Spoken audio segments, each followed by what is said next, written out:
સુરતના સચિન પાલિકામાં રહેતા શ્રમિક પરિવારની 3 બાળકીએ શુક્રવારે આઈસ્ક્રીમ ખાઈને તાપણું કર્યા બાદ તબિયત લથડતા મોત નીપજ્યા હોવાનું સામે આવ્યું છે। એક સાથે 3 બાળકીના મોતની ઘટના બનતા આરોગ્ય વિભાગ પણ દોડતું થયું છે। ત્રણેય બાળકીના મોત આઈસ્ક્રીમ ખાધા બાદ થયા છે કે પછી તાપણા સમયે કોઈ ઝેરી ધુમાડાને કારણે થયા છે, એની તપાસ હાથ ધરવામાં આવી રહી છે। ત્રણેય બાળકીના મોતનું ચોક્કસ કારણ પીએમ રિપોર્ટમાં સામે આવી શકે છે।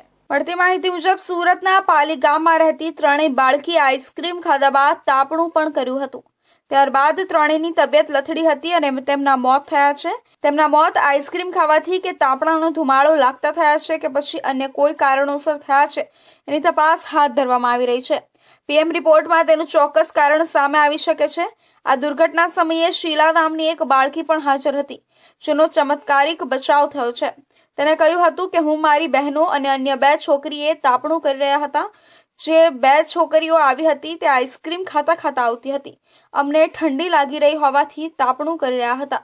ત્યારે અચાનક ચક્કર આવવા લાગ્યા હતા અને બાદમાં ઉલટીઓ થવા લાગતા અમે દોડીને ઘરે ચાલ્યા ગયા હતા। પરિવારજનોના કહેવા પ્રમાણે ઘરની નજીકમાં આવેલી દુકાન પરથી 5 જેટલી બાળકીઓએ આઈસ્ક્રીમ ખાધો હતો। રાત્રિના 5 જેટલી બાળકી તાપણું કરી રહી હતી। તાપણું કરી રહેલી 3 બાળકીઓને ઉલટી થવા લાગી હતી। ઉલટી થયા બાદ બાળકીઓ બેભાન થઈ ગઈ હતી, જેથી ત્રણેય બાળકીઓને નજીકમાં આવેલી હોસ્પિટલમાં ખસેડવામાં આવી હતી। બાળકીઓના ખાનગી હોસ્પિટલમાં અને એક બાળકીનું સુરત સિવિલ હોસ્પિટલમાં મોત નીપજ્યું હતું। મોતનું સાચું કારણ જાણવા સુરત સિવિલ હોસ્પિટલમાં પોસ્ટમોર્ટમ કરાઈ રહ્યું છે। મને અડધી કલાક પહેલા જ ફોન આવ્યો સિવિલ હોસ્પિટલમાંથી કે આ રીતે બનાવ બન્યો છે। ગઈ રાતે કોઈ 3 બાળકીઓ સચિનમાં મરોલીમાં પ્રાઇવેટ હોસ્પિટલમાં લઈ ગયા હતા અને ત્યાં 2 ડેડ થઈ ગઈ। રાત્રે સિવિલમાં લાવવામાં આવી છે। એક સિરિયસ હતી, તેમના પેરેન્ટ્સને મળ્યો, આઈસ્ક્રીમનું ફૂડ પોઈઝનની વાત શરૂ હતી કે મારા પાસે તો પૈસા પણ નથી, અમે આઈસ્ક્રીમ ક્યાંથી ખાઈએ, મારી છોકરી ચાને ટોસ્ટ બનાવીને ખાધા છે, એવી અલગ અલગ વાત આવી રહી છે। પોલીસ અત્યારે ઇન્વેસ્ટિગેશન કરી રહી છે અને પીએમ પણ થઈ રહ્યું છે। સાચી હકીકત આજે રાત સુધીમાં બહાર આવી જશે। એ પણ કીધું કે તાપણું કર્યું હતું। અલગ અલગ વાત આવે છે, પેરેન્ટ્સ તરફથી અલગ વાત આવે છે, સ્થાનિકોમાંથી અલગ વાત આવે છે, એટલે ત્રણેય કારણ અલગ અલગ આવે છે। સચિન પાલી ગામની ઘટના છે। 4 બચ્ચીઓ કંઈક રમતા હતા અને આઈસ્ક્રીમની પણ હિસ્ટ્રી આવે છે અને તાપણું કરીને કંઈક ધુમાડાની પણ હિસ્ટ્રી આવે છે। એક મધર જે છે અત્યારે અહીંયા હાલ મોજૂદ જ છે અને મેયર સાહેબ સાથે એમણે પણ પૂછ્યું, મેં પણ પૂછ્યું હતું કે મારી છોકરી આઈસ્ક્રીમ ખાધું નથી અને મારી પાસે આઈસ્ક્રીમમાં પૈસા નથી અને એ તાપણું કરીને કંઈક ધુમાડો ગયો અને પછી તાત્કાલિક ઉલટી થઈને બેહોશ થઈ ગઈ, એવી હિસ્ટ્રી પણ આપે છે। હવે પીએમ કરશું તો પીએમમાં ચોક્કસ એનું કારણ મળી જશે અને તે ઉપરાંત પોલીસ પણ એની ઇન્વેસ્ટિગેશન કરશે એટલે ખ્યાલ આવશે। પરિવારજનોએ જણાવ્યું હતું કે પહેલા તો નજીકમાં જ આવેલા ખાનગી હોસ્પિટલમાં 3 બાળકીઓની સારવાર કરવામાં આવી રહી હતી। ત્યારબાદ તબિયત વધુ લથડવાના કારણે દુર્ગા કુમારીને નવસારી સિવિલ હોસ્પિટલ લઈ જવામાં આવ્યા હતા। ત્યારે રાત્રિના સમયે બાળકને અન્ય હોસ્પિટલ લઈ જવા માટે દબાણ કરવામાં આવ્યું હતું। આ સાથે સારવાર પણ બંધ કરી દીધી હતી। રાત્રિનો સમય હોવાથી પરિવારજનો દ્વારા આજીજી કરવામાં આવી હતી। જોકે હોસ્પિટલના ડોક્ટરો ન સમજતા સવારે 4 થી 5 વાગ્યાના સમયે સુરત સિવિલ હોસ્પિટલ પહોંચ્યા હતા। 2 બાળકીઓના વહેલી સવારે મોત નીપજ્યા હતા, જ્યારે દુર્ગા કુમારીને સુરત સિવિલ હોસ્પિટલમાં પણ દાખલ કરવા માટે આનાકાની કરવામાં આવી રહી હતી। ત્યારબાદ ઉચ્ચ અધિકારીઓના સૂચના બાદ બાળકીને દાખલ કરી દેવામાં આવી હતી। ઓક્સિજન સહિતની આ બાળકીને સારવાર આપવામાં આવી રહી હતી, પણ તેમની તબિયતમાં કોઈ સુધારો થઈ રહ્યો ન હતો। દરમિયાન વહેલી સવારે બાળકીઓના મોત નીપજ્યા હતા। 3 બાળકીઓના મોતના પગલે પરિવારજનોમાં રોષ અને શોકનો માહોલ છવાઈ ગયો છે। જે નાનકી બાળકો દ્વારા આઈસ્ક્રીમ ખાધા પછી હોસ્પિટલાઇઝ થયા હતા, ફૂડ પોઈઝન જેવી ઘટના બની। ત્યાર પછી ડોક્ટરની તપાસમાં એવું હતું કે કોઈ જગ્યાએ તાપણું કરતા કોઈ વસ્તુ આવી જતા તેમને ગોળા થયો હતો, એવી ઘણી ઘટના થઈ। ઉચ્ચ અધિકારીઓ બાળક સલામત છે તેના સાથે ઘટના સ્થળે પહોંચ્યા હતા કે શું ઘટના છે, કઈ તાપણું કરતા જાણીએ। અહીંયા ડીસીપી પરમાર સાહેબ આપણી સાથે છે, શું ઘટના થઈ સાહેબ, શું તપાસમાં આવ્યું છે?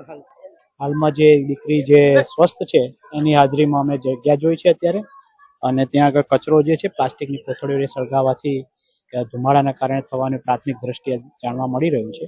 છતાં જે 3 દુઃખદ મૃત્યુ થયા છે બાળકોના, એનું પીએમ કરવામાં આવશે। પીએમ પછી એક્ઝેક્ટ કારણ જાણવા મળશે અને આ જે જગ્યા છે એમાં અમે FSL બોલાવીએ છીએ. FSL દ્વારા સેમ્પલ કલેક્ટ કરવામાં આવશે, પછી આગળની તપાસ જેમ થશે એમ તમને જાણ કરીશું. આ ઘટના પછી પૂરા સુરતમાં ચર્ચાનો વિષય બન્યો છે. આ પરપ્રાંતીય વિસ્તાર છે જ્યાં આજુબાજુમાં ખૂબ જ ગંદકીનો માહોલ જોવા મળ્યો છે. સ્થાનિક પોલીસ અને પૂરી પોલીસ પ્રશાસન એ તપાસમાં જોડાય છે, ત્યારે સુરત મહાનગરપાલિકાની ટીમ પણ અહીંયા સ્વચ્છતાનું પાછું પોતાનું મોઢું જે ખરાબ થયું છે નામ એ ક્લિયર કરવા માટે અહીંયા સાફ સફાઈનો દોર ચાલુ થયા છે. તમે જોઈ શકો છો, જો હાલ અહીંયા કચરાનો ધોઈ લાગે છે ત્યાં સફાઈ કરતા નજરે પડે છે કર્મચારીઓ, અને અહીં દવાઓ છંટકાવ ચાલુ કરે છે. સુરત મહાનગરપાલિકાને પૂરો લૂલો બચાવ કરી તૈયારી કરી રહી છે. કેમેરામેન રવિ વેન્ડર સાથે સુનિલ પ્રજાપતિ, ઇન્ડિયા ન્યૂઝ, સુરત. પૂર્વ કોર્પોરેટર વિજય પાનસુરિયાની મુખ્યમંત્રીને ફરિયાદને પગલે ગુજરાતી ભાષાનો અમલ ન કરનાર એકમોને નોટિસો પાઠવવાનું શરૂ. મહાનગરપાલિકા કમિશનર શાલિની અગ્રવાલ આ નિયમનો અમલ કરાવવામાં નિષ્ફળ નીવડ્યા હોવાથી તેમની સામે પગલાં લેવા બાબતે વિજય પાનસુરિયા મુખ્યમંત્રીને પગલાં લેવા રજૂઆત કરવામાં આવી હતી. વિજય પાનસુરિયા દ્વારા મુખ્યમંત્રીને કરવામાં આવેલી ફરિયાદમાં 400થી વધુ ફોટોગ્રાફ સાથેના પુરાવા પણ રજૂ કરવામાં આવ્યા હતા. ગુજરાત રાજ્યમાં સરકારી કચેરીઓ, સાર્વજનિક સ્થળો, શાળા, કોલેજો, દુકાનો અને થિયેટરોમાં ગુજરાતી ભાષાના ફરજિયાત ઉપયોગ માટે રાજ્ય સરકાર દ્વારા 2022માં જાહેર કરાયેલા ઠરાવના અમલની સમસ્યા સામે ચિંતા વ્યક્ત કરવામાં આવી છે. પરંતુ આ બાબતે સુરત મહાનગરપાલિકાના વહીવટી તંત્રની ઉદાસીનતા બાબતે પૂર્વ કોર્પોરેટર વિજય પાનસેરિયાએ મુખ્યમંત્રી ભૂપેન્દ્ર પટેલને લેખિત ફરિયાદ કરી હતી. ત્યારબાદ સરકાર એક્શન મોડમાં આવી છે. વિજય પાનસેરિયાએ 400થી વધુ ફોટોગ્રાફ અને દસ્તાવેજી પુરાવાઓ સાથે મુખ્યમંત્રી સમક્ષ પાનસેરિયા દ્વારા મ્યુનિસિપલ કમિશનર શાલિની અગ્રવાલ વિરુદ્ધ કાયદેસર કાર્યવાહીની માંગ કરવામાં આવી હતી. પાનસેરિયાએ આક્ષેપ કર્યો છે કે શાલિની અગ્રવાલ ગુજરાત સરકારે પસાર કરેલા ઠરાવને કાગળ પર જ અમલ કરાવીને જનતાના અધિકારોના ઉલ્લંઘન માટે જવાબદાર છે. મુખ્યમંત્રીએ આ ફરિયાદની ગંભીર નોંધ લીધી અને બાદમાં મનપાના વહીવટી તંત્રએ ગુજરાતી ભાષાનો ફરજિયાત ઉપયોગ ન કરનાર સરકારી તેમજ ખાનગી સંસ્થાઓ, દુકાનો અને સાર્વજનિક સ્થળો પર કાર્યવાહી શરૂ કરી છે. વિવિધ વિસ્તારોમાં નોટિસો પાઠવાઈ છે અને નિયમના ઉલ્લંઘન માટે કાનૂની પગલાંની ચેતવણી આપવામાં આવી છે. 2022માં રાજ્યના રમતગમત, યુવા અને સાંસ્કૃતિક પ્રવૃત્તિ વિભાગ દ્વારા રાજ્યના તમામ સરકારી કચેરીઓ અને સાર્વજનિક સ્થળોએ ગુજરાતી ભાષાના ફરજિયાત ઉપયોગ માટે ઠરાવ પસાર કરવામાં આવ્યો હતો. પરિપ્રેક્ષ્યમાં એમાં લેખિત સૂચનાઓ, માહિતી અથવા દિશા નિર્દેશ જેવી તમામ સામગ્રીમાં ગુજરાતીનો સમાવેશ કરવો ફરજિયાત છે. મુખ્યમંત્રીને કરેલી રજૂઆતને પગલે સુરત મહાનગરપાલિકાને નોટિસો અને ચકાસણી શરૂ કરી છે. જો આ પ્રક્રિયામાં કાંઈ ભૂલ મળે તો વધુ કડક કાર્યવાહી થઈ શકે છે. આ દિશામાં થયેલા પગલાં પરથી સ્પષ્ટ થાય છે કે ગુજરાતમાં ગુજરાતી ભાષાના પ્રચાર અને પ્રસાર માટે સરકાર વધુ ગંભીર બનશે.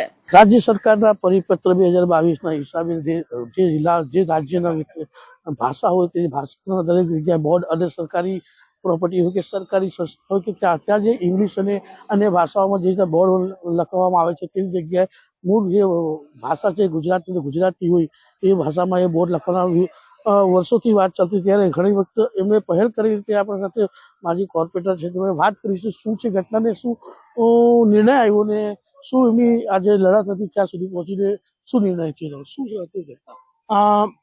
મારી માંગ 2019થી હું જે કોઈ પણ જાહેર સ્થળ હોય, સરકારી જે વહીવટ થાય છે એ અંગ્રેજી અને હિન્દીમાં થતો હોય તેની સાથે સાથે ગુજરાતીમાં થાય એ હું 2019થી લડતો હતો. એના સંદર્ભે 2019માં શોપ એન્ડ એસ્ટાબ્લિશ વાળા એક પરિપત્ર જાહેર કર્યો હતો અને 2022માં ગુજરાત સરકારના રમતગમત અને યુવા અને સાંસ્કૃતિક વિભાગ દ્વારા એક ઠરાવ કરવામાં આવ્યો જે દરેક મહાનગરપાલિકાએ અમલ કરવો ફરજિયાત છે અને સીધી જ જવાબદારી મ્યુનિસિપલ કમિશનરની હોય છે કે જે પણ સરકારી યુનિટ હોય, અર્ધ સરકારી હોય, જાહેર સ્થળ હોય, કોઈ પણ પ્રકારનું નામ, દિશા નિર્દેશ કે સૂચન હોય એ અન્ય ભાષા એટલે કે હિન્દી કે અંગ્રેજી સાથે ગુજરાતીમાં હોવું ફરજિયાત છે. આનો અમલ થવો જરૂરી છે. પણ સુરત મહાનગરપાલિકા છેલ્લા 2 વર્ષ એટલે આજે 3જું વર્ષ પૂરું થઈ જશે તો પણ સુરત મહાનગરપાલિકાના મ્યુનિસિપલ કમિશનરશ્રી આ ઠરાવનો અમલ નહોતા કરતા.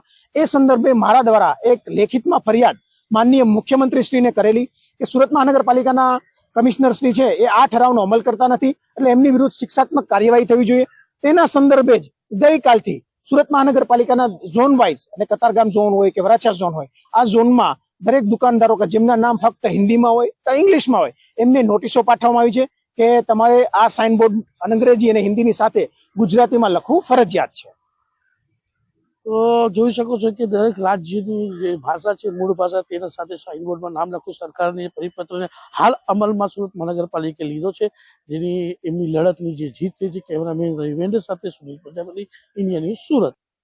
તો દાદરા નગર હવેલીમાં લોક જનશક્તિ પાર્ટી રામવિલાસના પ્રદેશ અધ્યક્ષ રાજન સોલંકીએ જાહેરાત કરી હતી કે લોક જનશક્તિ પાર્ટી દાદરા નગર હવેલીમાં આવનારી જિલ્લા પંચાયતની અને નગરપાલિકાની બધી જ બેઠકો પર ચૂંટણી લડશે.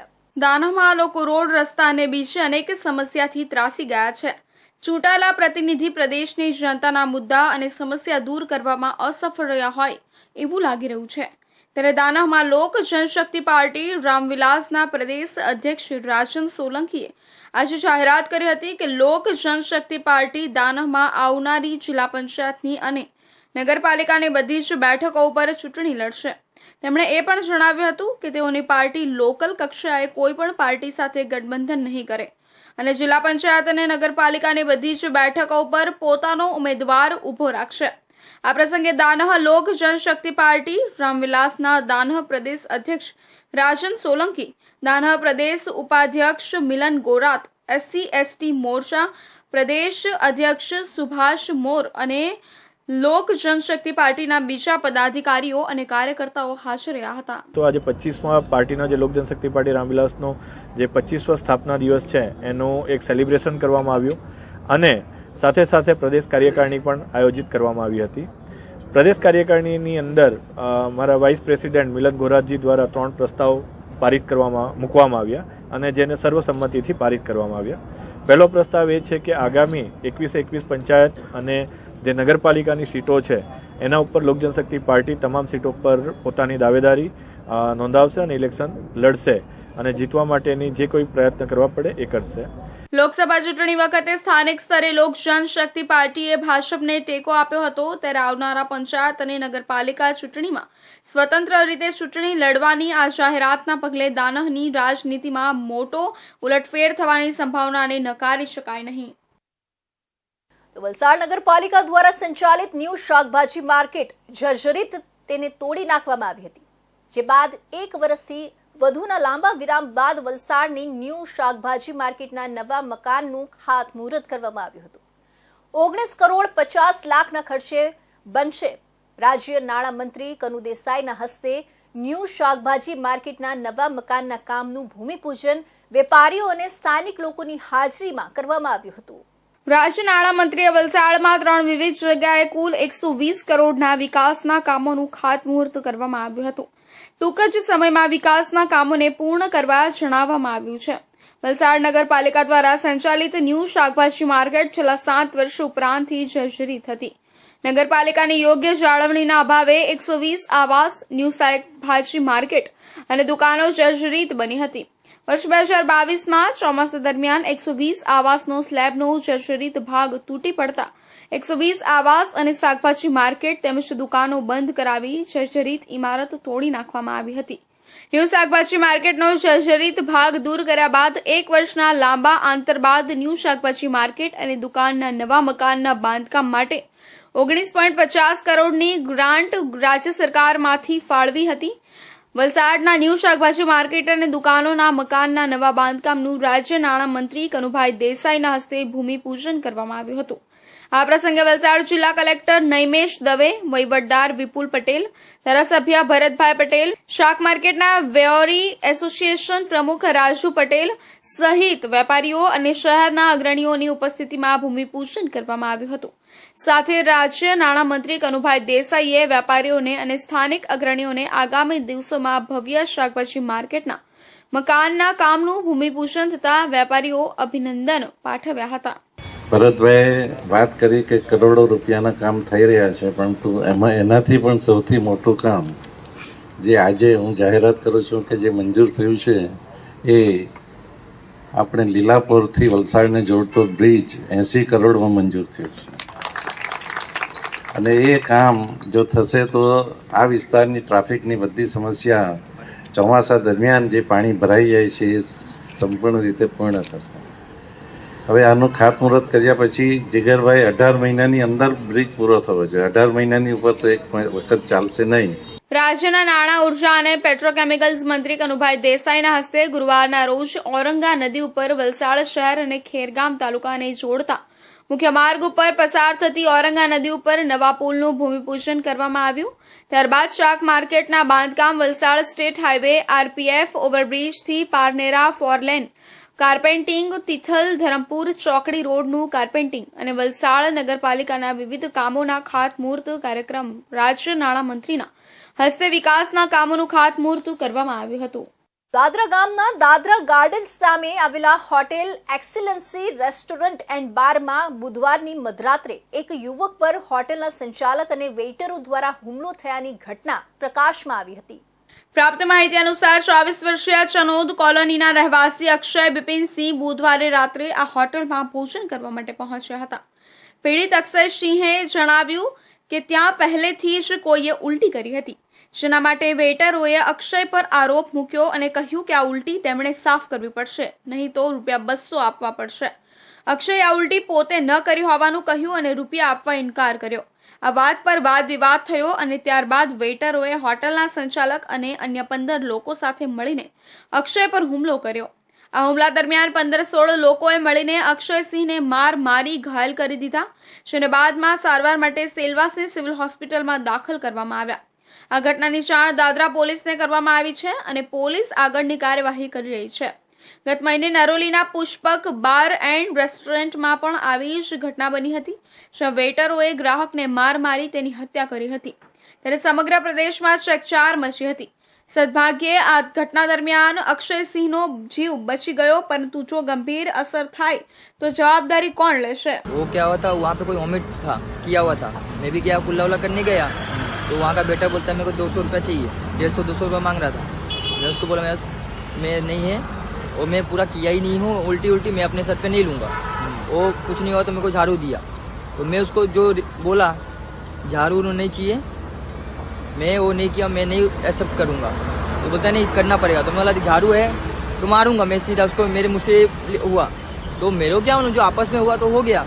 वो गया पूरा टीम को 15-20 मतलब 30-40 से कम आदमी नहीं थे. होटल के टोटल स्टाफ, ओनर भी सामने खड़ा था, ओनर के सामने मारा गया. પ્રદેશમાં હોટલ સંચાલકો અને વેઇટરોની દાદાગીરી વધી રહી છે અને દરરોજની જેમ હવે ગ્રાહકો પર હુમલો કરવો સામાન્ય બની ગયું છે. જો પોલીસે આ પરિસ્થિતિ પર કડક પગલાં ન ભરે તો પુષ્પક બાર જેવી દુર્ઘટના ફરીથી થવા સમય ન લાગશે. સુરત જિલ્લામાં લૂંટ વિથ હત્યાનો બનાવ બન્યો છે. કન્યાસી ગામમાં ઘટના બની હતી. માત્ર 2500 રૂપિયાના મોબાઈલ લૂંટ માટે ચપ્પુના ઘા ઝીકી યુવકને પતાવી દીધો હતો. 3 જેટલા લૂંટ વિથ મર્ડરની ઘટનાને અંજામ આપી ફરાર થઈ ગયા હતા. કિમ પોલીસે લૂંટ વિથ મર્ડરનો ગુનો નોંધી આરોપીની શોધખોળ હાથ ધરી છે. સુરતમાં કાયદા અને વ્યવસ્થાની સ્થિતિ કથળતી હોય તે રીતે એક પછી એક હત્યાના બનાવો બની રહ્યા છે. શહેર બાદ જિલ્લામાં પણ હત્યાનો બનાવ સામે આવ્યો હતો. કિમ પાસે આવેલા કન્યાસી કામ પરથી પરત ફરી રહેલા શ્રમિકોને લૂંટ્યા બાદ તેમના પર તીક્ષ્ણ હથિયારના ઘા ઝીકીને હત્યા કરવામાં આવી હતી. 3 જેટલા લૂંટારુઓ લૂંટ વિથ મર્ડરની ઘટનાને અંજામ આપી ફરાર થઈ ગયા હતા. મૃતક વિનોદ મૂળ ઓડિશાનો રહેવાસી છે. પોલીસે કહ્યું કે કન્યાસીમાં 3 લૂંટારુઓએ લૂંટ ચલાવી હતી. સ્ટેબિંગ દરમિયાન વિનોદનું મરણ થયું હતું. તેમણે ચપ્પુ માર્યું હતું, જેથી મોત થયું હતું અને 2500 વાળા 2 મોબાઈલ લૂંટી લેવામાં આવ્યા હતા. લૂંટ ચલાવવાના ઈરાદે 2 બાઇક પર 3 લૂંટારુ આવ્યા હતા અને હાલ સમગ્ર ઘટનામાં વધુ તપાસ હાથ ધરવામાં આવી છે. કિમ પોલીસ સ્ટેશનના કન્યાસી ગામની અંદર 2 વ્યક્તિઓને 3 લૂંટારુ આવેલા, જેમણે સ્ટેબિંગ કરી અને 2 મોબાઈલ લૂંટી ગયેલા છે. અને આ દરમિયાન સ્ટેબિંગ દરમિયાન પછી પાછળથી જ્યારે હોસ્પિટલાઇઝ કરેલા ત્યારે એક વિનોદ પિહાણ કરીને એક મરણ જનાર જે છે એનું મરણ થઈ ગયેલ છે. 3 લૂંટારુ હતા અને 2 બાઇક ઉપર આવેલા હતા અને મોબાઈલ લૂંટવા માટે 2500 રૂપિયાના 2 મોબાઈલ હતા એ લૂંટી ગયેલ છે. उसका साथ हुआ मेरा जानकारी में वो शाम को रूम पे आ रहा था, उसको मोबाइल छीनने के लिए कोई लोग आए, फिर मोबाइल छीन के उसका चाकू घुसा के ले गए. कब का घटना है? कितनी तारीख को घटना गिरी? 25 तारीख को. आपको कैसे पता चला? मेरे को 2 दिन बाद गांव से फोन आया मेरा भतीज को. મૃતકના સંબંધીએ કહ્યું કે સાંજે તે લૂમ્સના કારખાનામાંથી આવી રહ્યો હતો ત્યારે મોબાઈલ લૂંટવામાં આવ્યો હતો. મારા ભત્રીજાનો ફોન આવ્યો હતો, જેથી હું તપાસ કરવા આવ્યો હતો. મને એડ્રેસ પણ ખબર નહોતી. શેઠ પાસેથી નંબર લઈને હું આવ્યો હતો. યુવક ઓડિશાનો રહેવાસી છે. સુરત શહેરમાં ગયા રવિવારથી શરૂ થયેલો હત્યાનો સિલસિલો અટકવાનું નામ નથી લેતું. સુરતના ભરીમાતા રોડ પર પરિવાર સાથે રહેતા એક પિતાએ તેની જ પુત્રીની કુકરના ઘા મારી હત્યા નિપજાવી દેતા ચકચાર મચી છે. પુત્રી ઘરકામ કરવાના બદલે મોબાઈલમાં વ્યસ્ત રહેતી હતી. ઉશ્કેરાયેલા પિતાએ હત્યાને અંજામ આપ્યો હોવાનું સામે આવ્યું છે. પોલીસે આરોપી પિતાની ધરપકડ કરી વધુ તપાસ હાથ ધરી છે. છેલ્લા કેટલાક સમયથી આપણે જોઈ રહ્યા છીએ કે મોબાઈલના કારણે અનેક સંબંધો બગડી રહ્યા છે, અકસ્માત સર્જાઈ રહ્યા છે. હવે મોબાઈલને કારણે હત્યાનો બનાવ બન્યાનું સામે આવ્યું છે. સુરતના ભરીમાતા રોડ પર રહેતા અને રિક્ષા ચલાવતા મુકેશ પરમાર તેના 3 સંતાનો અને પત્ની સાથે રહે છે. મુકેશ પરમાર ભાડેથી રિક્ષા ચલાવે છે અને થોડા સમયથી બીમાર હોવાથી ઘરે આરામ કરતો હતો. ઘરમાં તેની 18 વર્ષીય દીકરી હેતાલી અને નાનો પુત્ર હાજર હતા. જ્યારે હેતાલીની માતા અને એક બહેન નોકરી પર ગયા હતા. હેતાલીની માતા જ્યારે નોકરી પર ગઈ ત્યારે તેને ઘરકામ કરી લેવાનું કહીને ગઈ હતી. એ બાબતે પિતાએ પણ ટકોર કરી, પરંતુ પુત્રી મોબાઈલમાં વ્યસ્ત રહેતી હોય અને મુકેશ પરમાર ઉશ્કેરાયો હતો અને રસોડામાં પડેલું કુકર ઉઠાવી દીકરીના માથામાં ધડાધડ 10 ઘા મારતા દીકરી ત્યાં જ લોહીલુહાણ હાલતમાં પડી ગઈ હતી. હુમલાના કારણે બૂમાબૂમ થતાં જ આસપાસથી લોકો દોડી આવ્યા હતા.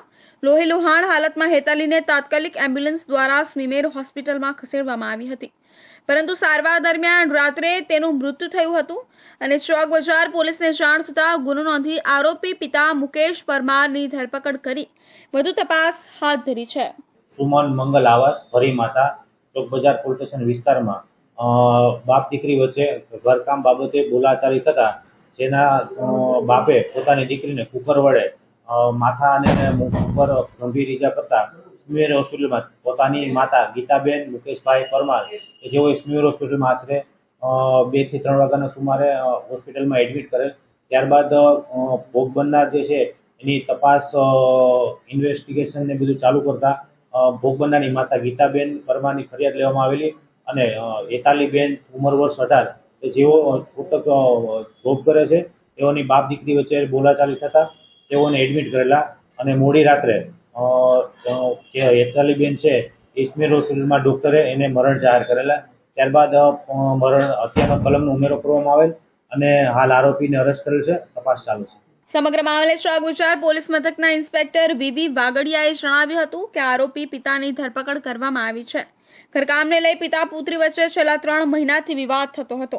દીકરી સૂઈ રહી હતી એ દરમિયાન પિતાએ કુકરના ઘા મારી તેની હત્યા કરી છે. આરોપી પિતાએ જણાવ્યું છે કે જ્યારે પણ તેને ઘરકામ માટે કહેવામાં આવે ત્યારે તે કરતી નહોતી અને મોબાઈલ પર વાતો કરતી હતી. વલસાડના કપરાળાની ઘટના સામે આવી છે. ટામેટા ભરેલા ટેમ્પો પલટી મારી ગઈ હતી. હજારો કિલો ટામેટા રોડ પર પથરાયા હતા. નાસિક તરફથી ટેમ્પો ટામેટા ભરી વડોદરા જઈ રહ્યો હતો. ટેમ્પોમાં 250 કેરેટમાં 6200 કિલોથી વધુ ટામેટા ભર્યા હતા. ટેમ્પો પલટી મારતા જ ટામેટા રોડ પર ફેંકાયા હતા. ટેમ્પો ચાલકનો ચમત્કારિક બચાવ થયો હતો. વલસાડ જિલ્લાના કપરાડામાં ટામેટા ભરેલો એક ટેમ્પો પલટી મારી જતા ટેમ્પામાં ભરેલા 6200 કિલો ટામેટા રોડ પર પથરાઈ ગયા હતા. જો કે આ ઘટનામાં ટેમ્પા ચાલકનો ચમત્કારિક બચાવ થયો હતો. મહારાષ્ટ્રના નાસિક તરફથી ટામેટા ભરી અને ટેમ્પો વલસાડ તરફ આવી રહ્યો હતો ત્યારે નાસિક હાઈવે પર કપરાડા બસ સ્ટેન્ડની સામે જ ટેમ્પો પલટી મારી ગયો હતો. ટેમ્પો ચાલકે અચાનક સ્ટીયરિંગ પરથી કાબુ ગુમાવતા ટેમ્પો રોડ પર જ પલટી મારી ગયો હતો. આથી ટેમ્પોમાં ભરેલા ટામેટાનો જથ્થો રોડ પર ફેલાયો હતો અને આખા રોડ પર ટામેટા પથરાઈ ગયા હતા. ટેમ્પોમાં 250 કેરેટમાં 6200 કિલોથી વધુ ટામેટા ભરેલા હતા.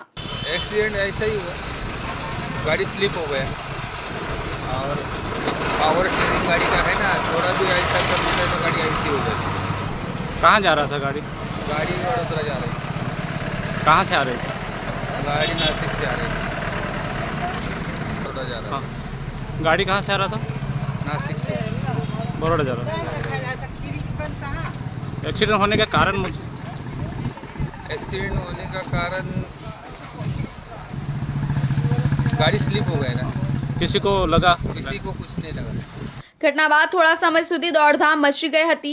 રોડ પર ફેંકાયેલા ટામેટાને ફરી ભરવા ટેમ્પો ચાલક અને લોકોએ પ્રયાસ કર્યા હતા. આ ઘટનામાં ટેમ્પો ચાલકનો આબાદ બચાવ થયો હતો, પરંતુ ટેમ્પામાં ભરેલા તમામ ટામેટાનો જથ્થો રોડ પર ફેંકાઈ જતા મોટું નુકસાન થયું હતું.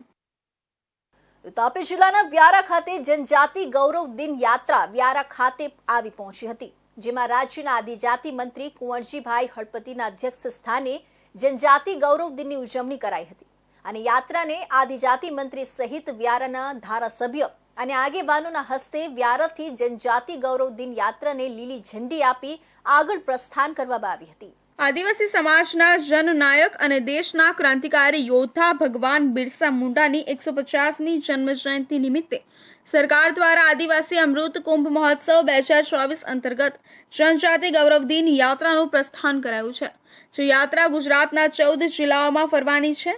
ત્યારે આ યાત્રા તાપી જિલ્લાના વડા મથક વ્યારા ખાતે આવી પહોંચી હતી, જેમાં રાજ્યના આદિજાતિ મંત્રી કુંવરજીભાઈ હળપતિના અધ્યક્ષ સ્થાને જનજાતિ ગૌરવની ઉજવણી કરવામાં આવી હતી।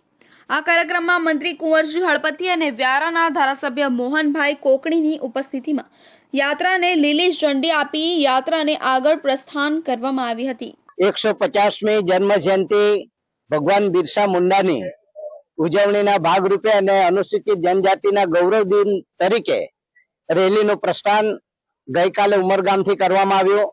ઉમરગામમાં પણ હજારોની મેદનીમાં આ રથનું પ્રસ્થાન કરવામાં આવ્યું હતું અને આ રથ આજે તાપી જિલ્લાના તાપી મુકામે આવી પહોંચ્યું છે અને આજે અહીં તાપીથી આનું પ્રસ્થાન થઈને આ રેલી સોનગઢ, ઉચ્છલ, નિઝર થઈને શાકબારાથી ઉમરપાડા અને ઉમરપાડાથી માંડવી આવતીકાલે મારા પોતાના મત વિસ્તારમાં આવશે, ત્યારે પણ આ રેલીનું ખૂબ જ ભવ્ય સ્વાગત કરવામાં આવશે અને હું દેશના વડાપ્રધાન નરેન્દ્રભાઈ મોદી સાહેબને અભિનંદન આપવા માંગુ છું।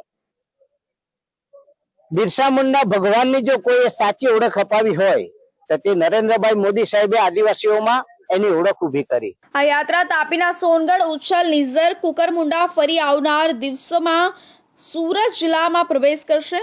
આ યાત્રા ગુજરાતના 14 આદિવાસી જિલ્લાઓમાં ફરશે, જેમાં યાત્રા દરમિયાન ગ્રામીણ વિસ્તારોમાં ભગવાન બિરસા મુંડાના ઝાંખી સહિત તેમના જીવન ગાથા ઉપર વિડીયો બતાવી લોકોને ભગવાન બિરસા મુંડાજીને વિશે માહિતગાર કરવામાં આવશે। તો આ હતા સુરત બુલેટિનના મહત્વના સમાચાર। નવા સમાચાર સાથે ફરી મળીશું, ત્યાં સુધી જોતા રહેજો ઇન્ડિયા ન્યૂઝ ગુજરાત।